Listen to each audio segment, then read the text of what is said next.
세무사 시험이 이제 곧 다가오고 있죠. 지금이 사실은 수험생분들이 가장 힘드실 때예요. 이 마무리 50일이 왜 정말 중요하냐면 평균 60점 맞으면은 이제 1차 시험을 통과를 하잖아요. 근데 현재 대부분 많은 수험생들이 점수로 표현을 한다면 여기에 지금 있으실 거예요. 그러니까 이제 불안한 거예요. 이때 최종 마무리를 어떻게 하시는지에 따라서 이 60점 커트를 넘겨서 세무사 1차 합격을 하는지가 달라집니다. 내년에 1차를 보시는 분들도 지금 이거를 미리 봐두시면 좋습니다. 왜냐면 1년 금방 오거든요. 구체적인 설명은 제가 또 그냥 말로만 떠드는 것보다는 재무회계를 또 예시를 들어서 이제 설명을 드리는 게 이제 좋을 것 같아서 뒤에서 또 자세히 말씀드리고, 첫 번째로 소개시켜 드릴 게 55일 회독법이 있습니다. 제가 정말 직접 썼던 거거든요. 10차 때도 썼고 2차 때도 썼습니다. 이렇게 좀 루틴대로 끊어가니까 좀 불안감도 적어지고 자신감도 이제 올라가더라고요. 회독의 속도는 당연히 이제 올라가고요. 마지막 55일을 남겨놓고 30일에 1회독을 하고 2주에 14일에 또 그 다음 1회독을 하고 7일에 1회독, 3일에 1회독, 그 다음에 최종적으로 시험 전날 1회독을 하는 회독법인데, 이 회독을 더하게 되면 우리가 55일이 됩니다. 이 회독법을 돌리면서 버릴 거 버리고 최종적인 마무리는 이론적인 것보다는 실전적으로 실전 감각을 극대화하는 방법을 사용을 했습니다. 그러면 제가 재무회계를 가지고 이 방법을 소개 한번 시켜드릴게요. 결국 우리 세무사 시험에 나오는 기출 문제는 정해져 있습니다.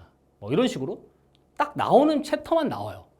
물론 빨간색 표시를 안 한 챕터도 나오겠죠. 자본에서도 나오고 회계 변경 오류 수정에서도 나오고 고급회계도 문제가 나오긴 나옵니다. 모든 문제를 다 풀 수는 없어요. 어차피 시간도 없고, 그리고 잘 안 풀립니다. 그러니까 자주 기출되는 챕터를 내가 정확히 정하고 버릴 챕터는 과감히 버려주고 가져갈 챕터에 해당되는 문제만 이제 뽑게 되는 겁니다. 재무회계 일반, 재고, 유무형, 부채, 금융자산, 리스, 주당이 등등이요. 여기에 해당되는 전체 문제의 개수가 115문제예요. 재무회계가 25문제 나오잖아요. 그러면 실제 우리가 하루에 25문제씩 풀면은 이거 일주일에 재무회계 1회독씩 돌릴 수 있거든요. 그러면 마지막 시험 한 3달 남겨놓고 일주일에 1회독, 한 달에 4회독, 3달 남으면은 시험 보기 전까지 12회독을 더 하고 시험장에 들어간단 말이에요.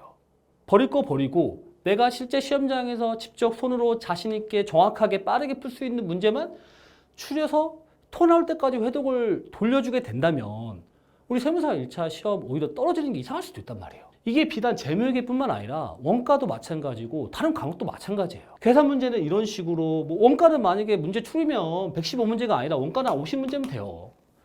그러면 재무회계 25문제, 원가 15문제 해가지고 하루에 40문제씩 일주일에 1회독, 한 달에 4회독, 3달 동안 10회도 돌리면 되는 거고, 세법은 계산 문제 좀 버릴 거면 말 문제나 기출 문제 딥다 회독 돌리면 되는 거고요. 재정학 행소법은 요약서나 기출 문제 달달달달 외우고 요약서 같은 거 화장실 갈 때나 밥 먹을 때나 갖고 다니면서 입으로 자꾸 외우고 암기하고 말터리하고 한다면 우리가 세무사 시험에 떨어질 리가 없단 말이에요. 이렇게 막판에는 버릴 거 버리고요. 회독 횟수를 늘려주시고 내가 정말 시험에 풀 수 있는 실전적인 방법으로 최종 마무리를 하시면서 실력을 끌어올리시는 게 좋습니다. 잘 몰라도 괜찮아요.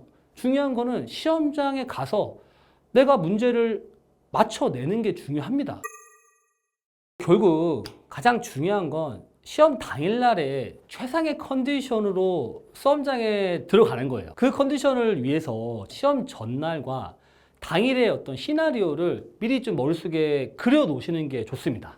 그래서 시험 한 달 전부터는 주말에 내가 그 실제 시험 당일에 시간표에 맞춰서 실제 문제도 푼다든지 그 시간에 동일한 시간에 일어난다든지, 아니면 시험 전날에 내가 다음날에 실제 시험장에 갈 장소를 미리 가보는 것도 좋아요.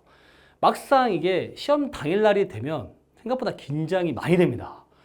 다들 전투력, 막상 시험장에 갔는데 자신감이 넘쳐 보이고 나는 오히려 자신감이 떨어 보이기도 하고요. 그런 게 시험 외적인 부분인데 막상 1교시 딱 종이 치는 순간 내 멘탈에 영향을 미쳐요. 갑자기 머릿속에 하얘질 수 있거든요. 이거 문제 보는 시간도 없이 바로 계산기 치는 사람도 있는데, 그때 순간 긴장, 뭐야? 저 사람 벌써 풀어? 긴장하지 마시고 자기 페이스를 이제 유지하시는 게 좋고, 만약 그런 게 신경 쓰이시는 분들이 계시면 첫 문제부터 풀지 마시고 한 두 번째 페이지부터 넘겨가지고 푸세요. 그러면은 그런 게 좀 신경이 안 씁니다. 이게 또 선생님 그 정도까지 이게 필요한가요? 뭐 생각하실 수 있는데 수험생분들이 모두 공통적으로 경험한 시험이 수능이잖아요. 근데 수능 시험이랑 굉장히 달라요. 일단 수능 시험은 시간이 길고 문제 수도 많고 기본적으로 사고력을 테스트하는 거기 때문에 물론 당일의 컨디션도 중요하긴 하지만 우리 시험만큼은 사실 아닙니다. 우리 시험은 훨씬 타이트한 시간에 그것도 사고력을 테스트하는 게 아니라 계산 능력과 실력과 암기력을 테스트하는 거기 때문에 당일의 컨디션이 굉장히 중요한 영향을 미치게 됩니다. 그냥 수험장에서 똑똑똑똑똑딱 시간 가고 내가 계산 문제 원래 풀어서 맞춰야 되는 계산 문제 5문제 틀리는 순간 그 1년 노력이 헛수고로 돌아간단 말이에요. 우리가 뭐 운동선수나 그런 거 보면 운동 경기 들어가기 전에 항상 일정한 루틴과 시나리오대로 자기가 듣고 싶은 음악을 들으면서 경기에 임하잖아요. 그러니까 우리 수험생들도 그런 시나리오와 루틴이 필요하다고 생각을 합니다.